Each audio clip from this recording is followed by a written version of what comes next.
y'all? It's your girl Mickay. Welcome back to my YouTube channel. Before I even explain who these two guests are, go ahead and hit that subscribe button, like this video, comment down below what you want to see next, and we're just gonna get right into it. Hi, I'm Josh. I'm a junior here at NYU and I'm studying music business. And what's your name? Hi, my name is Andrea. I am also a junior at NYU and I'm in Gallatin trying to figure out my concentration right now, but it's a mixture between music, social justice, and mental health studies. Sweet. Hi, I'm Mickay. I'm a junior at NYU and I study psychology with a minor in Africana Studies. So y'all, today we're doing a mukbang. We got food from... We don't know. It was the white London. Bob White. It's called Bob White. Bob White what? Supper Kitchen. Bob White Supper Kitchen. Yes. You know, I'm the nerd. Yes, Okay. It's on Avenue C, and we all got, I think we all got different meals, right? Yeah. Well, like we all got more or less the chicken, same. but like Yeah. different sides. Yeah. I got chicken with a biscuit and some mac and cheese. It's brown. Screaming, what'd you get? I got more or less the same thing. Yes. Honestly. Twinsies. And then I got chicken tenders Mm-hmm. and fries in the biscuit. It's Yummy. still chicken. Wait, so then where did these fries come from? I don't know. Did you just order a side of fries? No. Okay. There we I'm go. like, We're not upset. free food. So while we are eating our yummy food, well, actually, hold on. We should disclaim that we have not tried this place before. Oh, so Yes. we are first timers, so we will see how this is. But as we eat, we're going to be talking about being Black at NYU, and our individual experiences and how we navigate our day-to-day, I guess, being at this university. So the next question is, how do you feel in classrooms as a Black student? Anyone can kind of take this. I'd say NYU, obviously, if you do some research about it, they kind of champion the whole diversity aspect of being in the classroom. But I'd say when you get here, obviously, like, it's a different story. So you look in your classrooms, and as like for me as a music student, there are obviously a lot less Black students in there because not a lot of Black students want to pursue music or get their bachelor's of music. Yeah. So when you look in there, I don't know, I notice it. I don't know, like y'all probably do too. I But noticed it, yeah. I'd say, like, for me, as for what I'm studying, like, you notice the difference in just, I guess, the people in your class, and you, I think at first I kind of just felt like an outsider, but as you go along in your NYU career, it's sad to say you get used to it. So I'm in all these music classes, and I'm like probably one of two Black people in them. Really? So I guess that's a little bit about my end of it.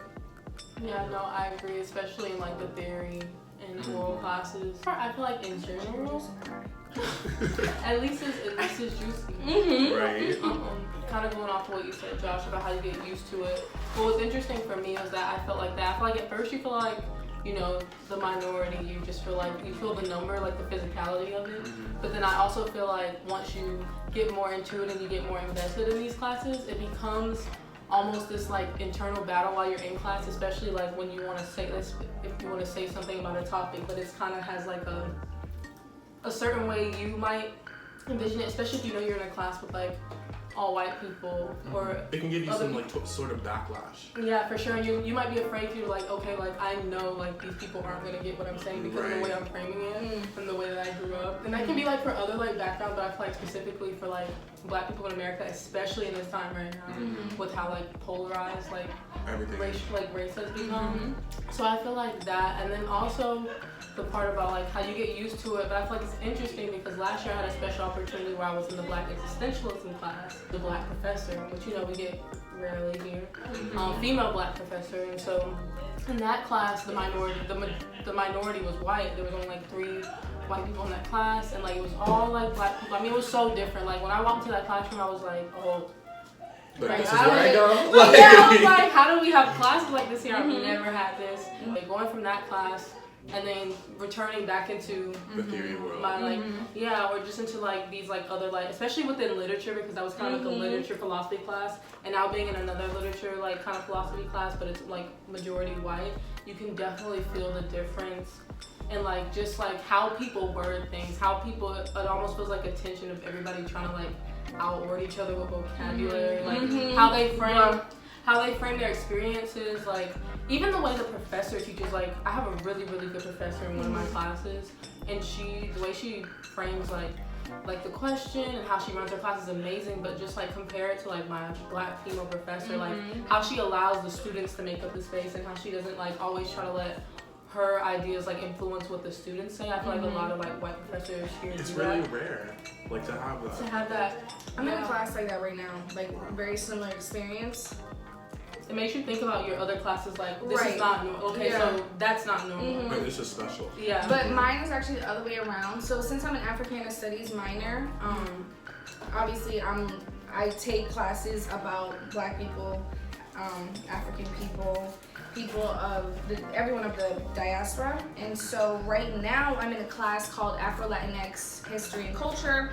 Being taught by like that person who is teaching about like their people is way different than having like somebody who is not, say for example, Afro-Latinx or not Black teaching about Black people or Afro-Latinx people. And there are those at NYU. No, that's what I was gonna say. last That's what I was gonna say. So last year, my intro course to my Africana Studies minor was taught by a white woman, and when I came into the class, it was very interesting because she defended why she was supposed to be teaching the course instead of just teaching the course. If you have to do that, you shouldn't be in the position. That's what I'm saying. Like, that was unnecessary. It was not needed. Like, I didn't need you to explain why you should teach Black stories. Like, I didn't need you to do that. I just need you to teach me about them so that way I can learn. But she found the need to like really explain herself and explain why she was in the position to do so. And that turned me off.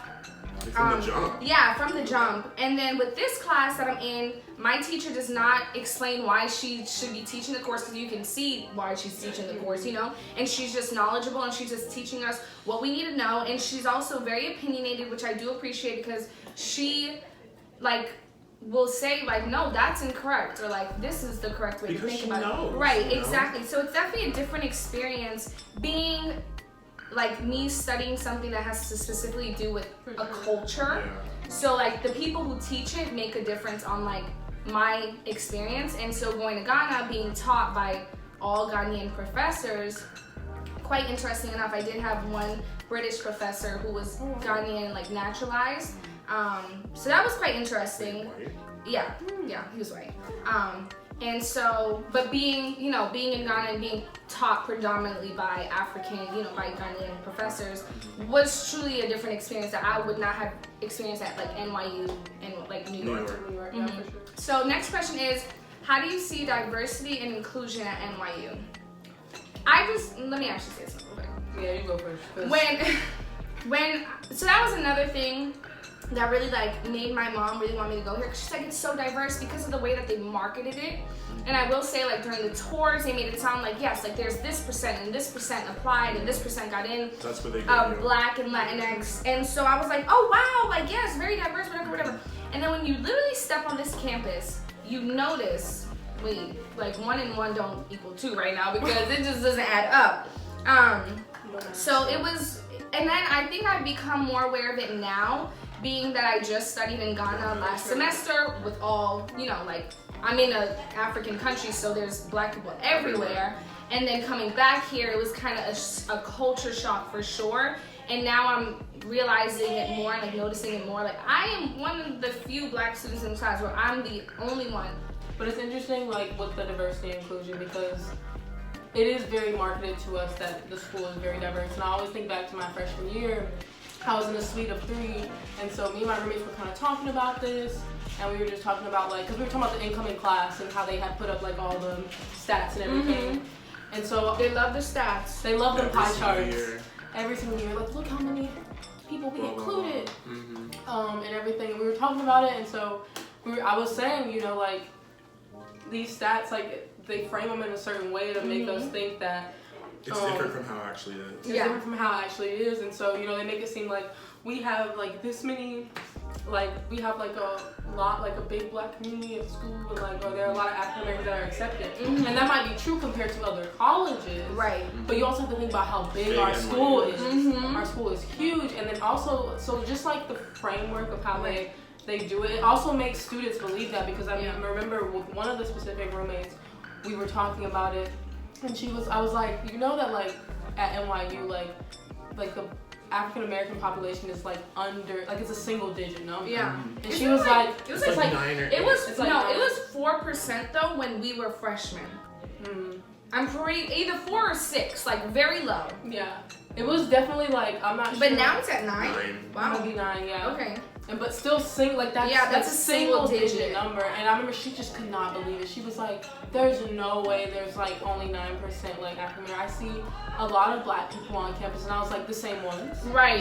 The same ones. Because I feel like even for us, like when I see it's the same, but if I see like a white person, that's a different white person every day.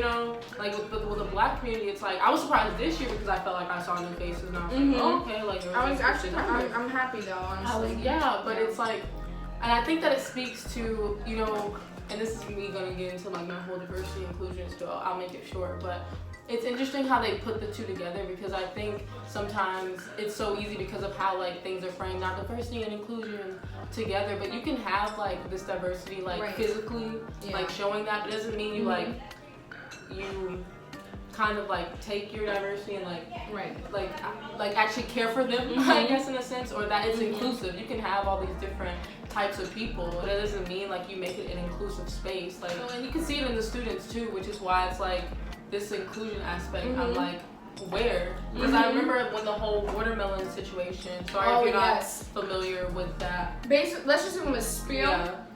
There was a dining hall who served like watermelon and like kind of like Kool-Aid, right?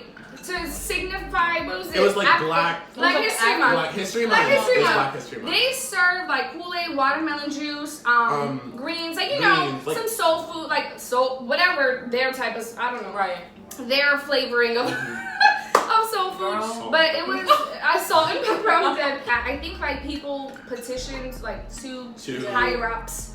And it worked. And it worked. After a lot of griping and But it was interesting whose comments came, like the types of comments that came out during that whole thing. I mean, for one, they're always gonna think we overreact, which is something that also I feel like as a student of color, as a black woman at this school, you always have to be like weary of, like in your classroom, which is hard. That's something else you have to do in the class other than the work. It's like, why do we have to do that though? Like why do we have to be so worried about, what are they gonna think? Like how are they gonna interpret this? Like I need to be free to say whatever it is that I want, and I feel like that's not something that I can really do here. Or if like it's a safe space, I still have to think like, how am I about to come off? Right, who are the people around me right now? It's like I know they're not doing it. And you should never have to second guess because they don't. Yeah, they don't. So it's they like say something and it's like right. Wrong. Oh, I'm sorry. Yeah. So the next thing that we're gonna talk about is the discrepancy of getting into NYU and the likelihood of you graduating or even going into sophomore year. I really want to talk about this. So I feel like it's really like black students especially are conscious of this just because I guess of the black friends that we have that don't end up coming back and we just kind of wonder, well, why? What happened?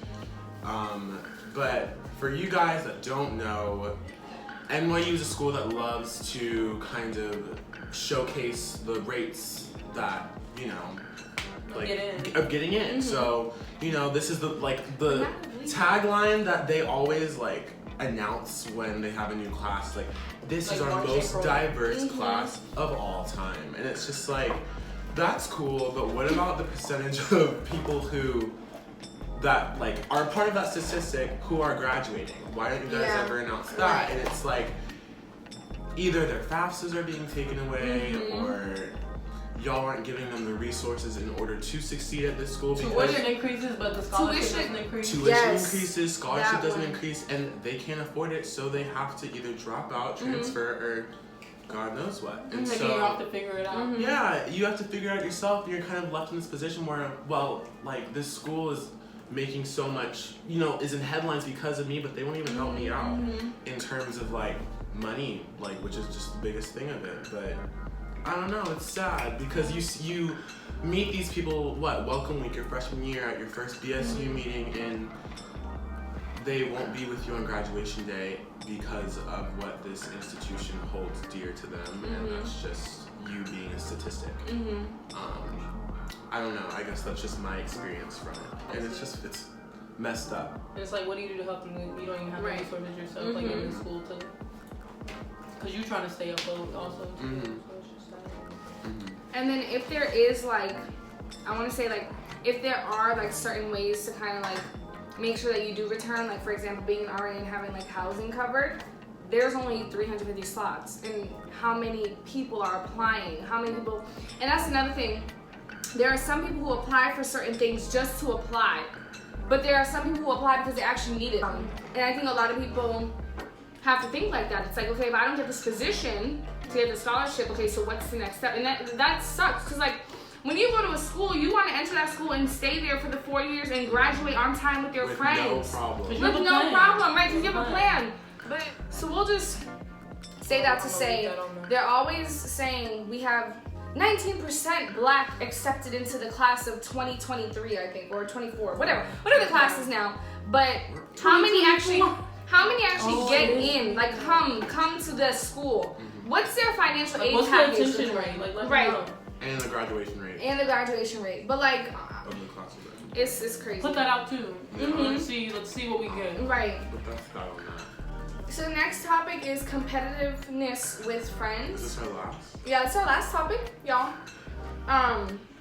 So whoever wants to speak, I'm kind of really eating right now. Yeah, go for it. For me, music, obviously in NYU, I'm music business, so a huge part of our curriculum here is the internship process. You have to kind of make a name for yourself in this industry through networking, through all the internships that you do in your college career. It's integral it's in our curriculum that we have to internship to graduate. And everyone obviously starts at square one. But as you progress, I think for me especially, it's just like, I have this mentality where I have to keep going, or else, opportunities aren't gonna come as easily to me because I'm black, There obviously people are very disposable in this industry, but when you know your stuff, you know your stuff. So all of that to say, like, the industry I'm in is very competitive, and I think being black in it, when you get to a certain space that you've only dreamed of being in, your peers look at you as, I don't know. Like, how did you, How? Like, and it's like, what do you need? Or like, you're my subordinate. How are you in this position and I'm not? Or like, and you realize that it's over. very subtle. Yeah, it's very subtle. That's why you have to be so, like, you have to pay attention. Because you pay attention. These people will tell you the truth without even speaking. Right, and it's like, it's so subliminal, but the subliminal racism is there, and these are people that you call friends, your best friends, but you just have to go about it. I don't know, you have to depend on your black friends to kind of get you through it, because they're the only ones who will really, really understand. But all of that to say, NYU, I think as a whole is just competitive. So no matter what, like, you're studying. Yeah. Everyone's trying to get to that next level. Down to like getting into the elevator, like. Like, that's how. Like, damn. Down to that, like. And what's annoying about the competitiveness is that, like, we all made it here. Like, there's a reason that all of us are here. Like, we obviously had the, like, potential, like, they saw the potential in us to be here. And I hate when, like, people think, oh, you're black, that's why you got in. No, I'm sorry. Said that to me when I was in high school. I got those freshman years. One person didn't say it to me, but they hinted at that's exactly what they were trying to say. And in my head, I'm like, no. I had the GPA, I had the test score, I had it. Like, so what makes you think just because I'm black that's the reason why I got it? And I hate that so much. And even if that's the reason why I got in, I'm still in the same space as you are. So what are you trying to say? What are you trying to tell me? Like, you know what I mean? Like, that so really blows me. and they say it so subtly that you might not even catch it. But then when you think back on it, you're like, right, you're like, wow, that's really what they meant. Because it comes up in like regular conversation. Yeah. And then you're like, are we talking about affirmative action? Yes, Is that yes. what you're trying to hint at? Right. Because I think that's what you're trying to hint. Alright, y'all, so my camera guidance, honestly, it might really go away again, so I'm gonna be quick with this. Thank you guys so much for tuning in. I hope that y'all like the discussion that we talked about, or the things that we talked about. Let us know what y'all think in the comments down below. If you also go to PWI or if you go to NYU, let us know what y'all think of this video. And if you want to further the discussion in the comments, you can definitely do so. DM me if you have some thoughts, questions, concerns, all that jazz. Follow me on Instagram. The Instagram will be somewhere here. Make sure you follow me at aka on Instagram, at aka on Twitter. Thank you guys so much for tuning in. Make sure you like, comment, and subscribe. Bye!